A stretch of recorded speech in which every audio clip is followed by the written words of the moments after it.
કે માતાજી જો તમને ચાહતા હશે ને તો જ્યાં તમારો વધાર લગાવ હશે ને જે વસ્તુથી તમને નુકસાન હશે ને એ ચાહે વસ્તુ હશે, ચાહે વ્યક્તિ હશે, ચાહે કોઈ પરિસ્થિતિ હશે, એ તમારા જીવનમાંથી છૂટવાની ને તમે પકડી રાખશો તોય છૂટવાની, નહીં પકડી રાખો તોય છૂટવાની, પ્રયાસ કરશો તોય, નહીં પ્રયાસ કરો તોય.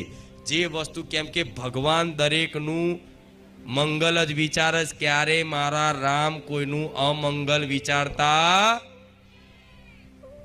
બધો વિધાન ભગવાનનો મંગલમય જ હોય છે, પણ આ વાત કેમ ઉતરતી નહીં? કેમ કે તમને સાચું જ્ઞાન નહીં મારા રામનું.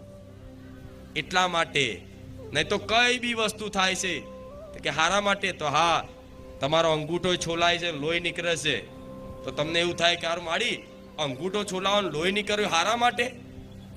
આ શું હારા માટે? તું માતા જોડતી હોય તારો પગ કપાવવાનો હતો, પણ મારી કૃપાથી અંગૂઠામાં પતી ગયું. આ શું ખોટું? આ બધું મતલબ પોઝિટિવ ચિંતન કરશો, સકારાત્મક વિચારો રાખશો તો ક્યારે જીવનમાં દુઃખી નહીં થાવ કે આવું કેમ થયું. તમારી ઘેર પત્ની હોય અને પત્ની તમને એવી મળી હોય કે બરોબર એના ધણીને એવો હેરાન કરે, બરોબર હેરાન કરે, એનાથી તમે ત્રાસ